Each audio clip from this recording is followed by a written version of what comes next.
All right, welcome back to the show. Today, we're going to be talking about Moon Eaters from Titan Comics, and I will let my guests introduce themselves. And after they do that, how about telling us about your journey with comics, both as a reader and as a creator? As a reader and creator, okay. Well, I'm Victor. So I'm from Spain. So okay, of course I grow up and live currently in Spain. But my first contact with comics were with some Spanish comics and European comics, like like this comics for children about comedy, and of course the in American Disney comics too, and some of French very famous comics in Europe, like Asterix and Obelix, Tintin, and all this kind of stuff. I had an uncle who was very fan of American comic books too, so this was my first contact with uh, superheroes of the 80s, like Avengers or Batman, or I remember my favorite comic book was Kamandi, and it was published in a very it's the first author I it's the first artist. Jack Kirby was the first artist. I saw the pages. I thought, wow, this is a kind of different guy. It's a kind of different style, and this artist was the maybe the reason I begin to observe the style of the artist, and begin to learn the names. Jack Kirby was the first name of an artist I can remember. So when I was very since I was a very very little child, I wanted to make comic books. When I was very very little, before I learned to how to write, I draw comic books and write doodles in the balloons, because I have no idea how to write or read, but I wanted to do the same. So like you see, I was very focused on doing comic books since I was a very very very little child, and I began to my career in Spain in independent doing independent comics of all kind of of of genres, from fantasy to crime, everything. But Spain is a very little in the 90s, beginning of the 21st century.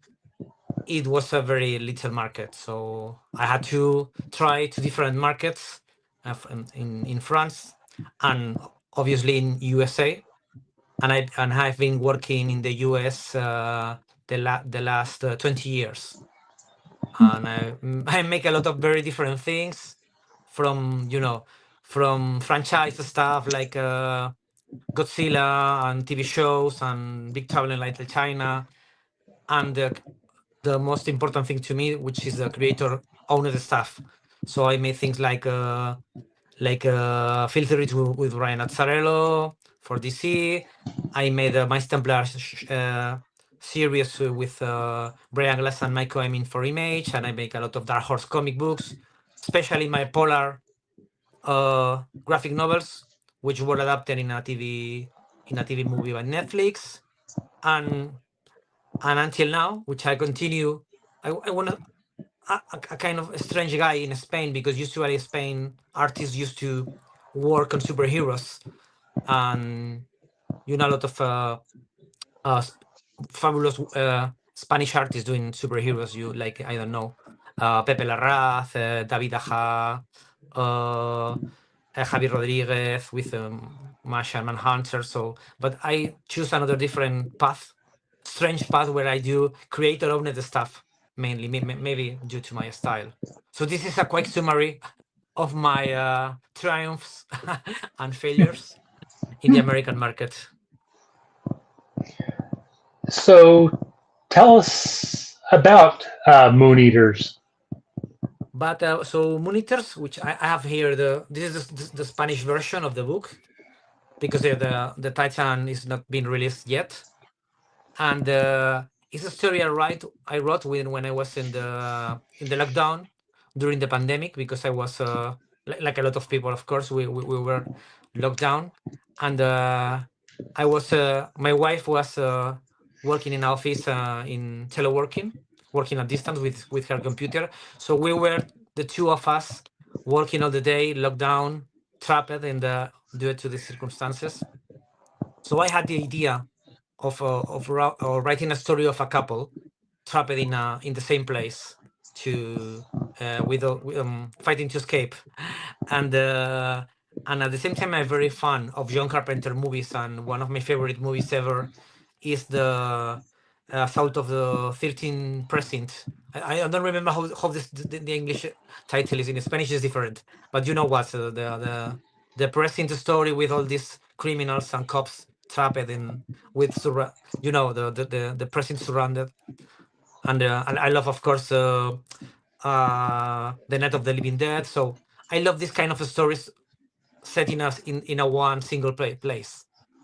So I wanted to do something like that, like this genre. So I have this idea of this couple trapped in a motel room surrounded by the members of the dark cult, and how they try to escape, and they need to confront men and dark forces.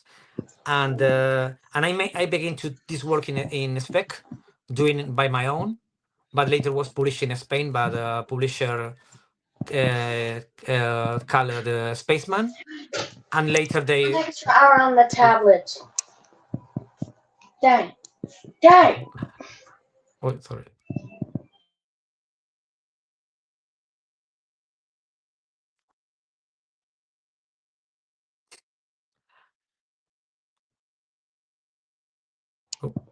Apologies. Don't worry, I have my wife there too. So if I repeat, see if you need to cut. I made this book first for a Spanish publisher, called Spaceman, and I did the book in spec, but they published later. And we talked with Titan recently to sell the rights and get a publisher in the US and UK in English. So I'm very happy about it because usually I have very few. I'm writer and artist in Europe. I used to write and for other people, and I'm very happy to have this book published in the US because I want to show more of my solo creator owned work. Mhm. So you've kind of given us a overview of the plot and this of what the book's about. Who are the main characters, and kind of how did you go about developing them? So the two characters are Tommy Blackfoot, who is a guy with problem who just leaves the jail. So it's his first day out of jail. So he has a date with a woman who met in this kind of mail service between women and men in prison, which is something which fascinated me because I think this is not something we have in Spain, but it's something I have seen in a lot of American movies. So and she's a mysterious girl named June, which we don't know at the beginning of the story. We don't know very much about them, about June and about Tommy. So they suddenly are surrendered about this cult. And my idea with this character is I love the idea of the reader discovering how the characters are while they are reading the story, Mhm. because we are these two persons are already at the beginning. We don't know very much about them. We only know that he had a date and they go to an hotel to dinner and have sex, which is the first thing that this guy wants to do after leaving prison. And they are suddenly surrounded by this savage cult, and how they defend and how they try to survive. And in every step of this survival race, we discovered that Tommy is not the guy who we thought he was, and June, he's not the girl who we thought she was. So I love building the character this way. At the beginning, it's a very influential with, for example, John Carpenter stuff, because he works with these archetypical characters, and he adds layers to them. No, so I like this idea of working using the action and horror genre, and adding layers to the character while the working is in development. So, what about the horror genre is it that appeals to you? And maybe, Horror. Hmm. yeah. I usually do more action, crime, noir books in US and in Europe. Because of course because I love them, and I have this black and white style, and with a very big influence of artists like Frank Miller, Jimmy Steranko, and Eduardo Rizzo, and all these people. So usually people used to ask me for crime stories, but I always wanted to do something with horror elements because I love the horror genre. Especially John Carpenter, because he Mhm. has a very pulp approach. I love all these old pulp novels like H.P. Lovecraft and Bram Stoker and these old writers. And of course, you can imagine I'm an absolute fan of Hellboy comic books. So I always wanted to do this horror element. So, and I think it's a very good combination with crime and noir, because we have this visual approach with the darkness and the shadows, and it gives you a lot of freedom to play with at the same time with human emotions, because it's a way you can test your characters and make them face extreme dangers, even a step forward than in action or crime story, because in action and crime story you have to fight maybe some gangsters or the rival gang. But when you do a step in horror, you have to face unthinkable horrors beyond your human thinking. So I think it's a very interesting way to show how a character can face this kind of psychological and physical adversary. So, writing and doing the art for the book. How do you approach it? Do you kind of write things out first and then let do art? Do you let your art kind of go with that, or is it? How does that I process know. work for you? Sorry, I didn't understand you the question. Your creative process, writing and drawing. Okay. How do those two kind of go together for you? Okay. Yeah, in this case, I can do it like everything at the same time, because for example, of course, when I make I do the art only, and I work with, for example, an American writer. Of course, he sent me the script, and maybe we develop together. But he sent me the script, and I do the art. And when I write for another guy, I used to be very clear about what I want, and because he's going or she's going to draw this. And but when I work in my own stories, when I am the solo author, I can play with every part of the process. So sometimes I'm writing and I'm drawing at the same time in the beginning of the story, and maybe I have some visual ideas, and I add them to the script. I always use this example, but it's something like I shoot in the movie at the morning, and I'm cutting the movie at the evening, and I'm writing again the movie at night, because I'm constantly changing things in the art, and because I doing the art, suddenly I had new ideas, and I try to make them fit in the story. It's something I cannot do with when I'm working with an artist, because uh, she or he will kill me, because you cannot change everything when you want. But when I do for myself, I can do this kind of thing. So I think it's a more organic way to to work, and you have some discoveries during the process. For example, I have a couple of characters which appears in the story, which is an old man with a little child, which is a very creepy couple. And they didn't appear in the first draft of the story. When I went to began to draw the story, they didn't appear. But when I was drawing the book, I feel I need a new a new uh, a new wave of adversaries in a part of the story. So I create them, and I have this idea. So it's a very messy way to work, because it's something I can do from time to time when I'm working alone. Now, I understand correctly that Moon Eaters was first written in Spanish and is being Yeah. translated. Is there anything that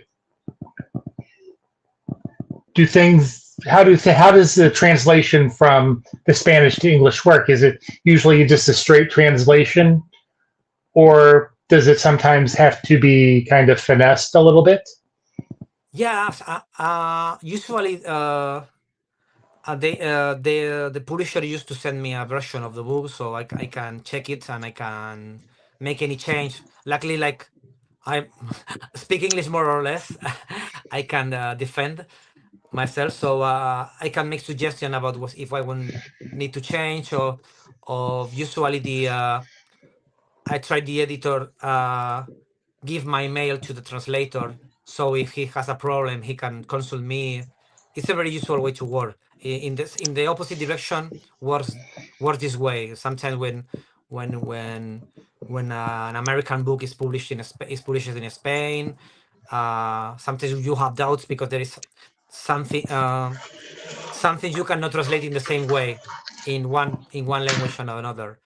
But but we have not any problem with this in this story. Like, it's a very visual story, so it has not a it has a more functional, simple uh writing. For example, I have a book I made with Dark Horse, called Rashomon, a case of Heigo Kobayashi Commissioner, which was a crime story set in Japan. So it had a lot of it was a noir story set in Japan, so it was this crime noir dialogues with a lot of playing a lot with the words. So I remember the translation to English was difficult because it was a lot of jokes and second sense in the dialogues you need to change. But this one was very easy to translate. So I'm very happy with the Titan translation of the book. And art-wise, what is your process? Do you work digitally, traditionally, kind of a hybrid of both? Now I'm almost totally full digital, and Monitors I think maybe Monitors was my third digital book. So I made a couple of them. I made the transition to digital in, I think, a little before. And my Polar books were and another book I made for Dark Horse Against Hope were my last books in paper, with the original art and pencils and inks. And now basically, the way I work is I sketch the page in a paper. Is the only step of the process I made analogically, because I don't know why, but I need to see to see the composition of the page. I give a lot of importance to the composition of the page, so I need to draw it in a sheet, basically in a paper, in a current paper sheet, and I scan this paper, and I passed in digital pattern with with the size of the comic book page, and then I play with it. I used to adjust the panels. I made digitally the panels, and if I have the chance, I used to make the dialogues too, because a very good way. It's like like this Star Wars animatics, when you see the ships and the robots and the monsters in a very rough way.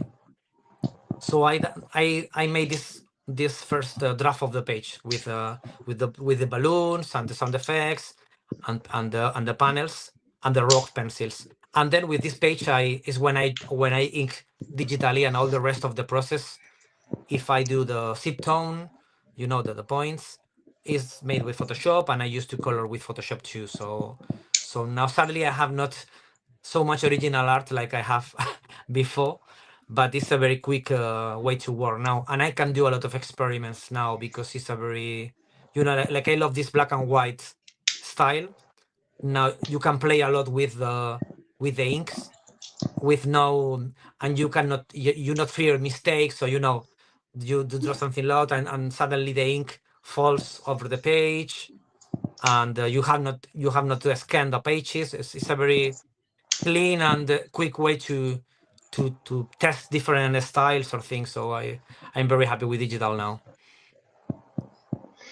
So, is there anything that you wanted to make sure that people know about Moon Eaters that maybe we didn't, talk about? I don't know. I think it's I love this kind of stories where you can it's like maybe now we have a lot of continuities and large and long comic book series and spin-offs, and sometimes you only want to read a story with an end and with a beginning and an end. And I think and this is a self-contained story, so if you like the action and horror stories, even a romance story, because it's about a couple trapped in a dangerous situation. But if you love this John Carpenter style genre thrilling stories, and you don't want to, uh, you don't want to begin a long series, and you want to test something fun and thrilling and fast to read, I think this is monitors. I think is a good option. And finally, as we kind of wrap up here, would you like to give a pitch for the book and where people can find you if you are on social media, have a website, or things like that? About my social media. What? Yeah, well, I basically I am in on every platform, because is the doom of the all freelancers. So you can find me in Twitter, like Polar Comic, and if you write my name Victor Santos, you can find my website and my Blue Sky and my Facebook. And I write every month a newsletter called Broken English, where I talk about my books, and I also talk in Substack. The name is Broken English, Mhm. Broken English, and I used to write about my books, but I also write about storytelling and movies and all the things I read and see. So, and of course, the book is now in. You can find the book in the Titan website, and now the book is in pre-order. So it's a good way to support the book, is pre-order the book, because the pre-orders always help a lot. So it's something I will I will be happy if you do it, because I want to publish more books with Titan, and I'm sure they want. So that's a good way to support the book. Pre-order it. All right. Well, I would like to thank you for taking the time this afternoon to chat with us. I apologize for some of the technical Oh, difficulties we had. computers. And, anytime that you have, a new project that you would like to talk about, then Of course. we would love to have you back and find out what you're up to. Okay, I will be delighted to come back.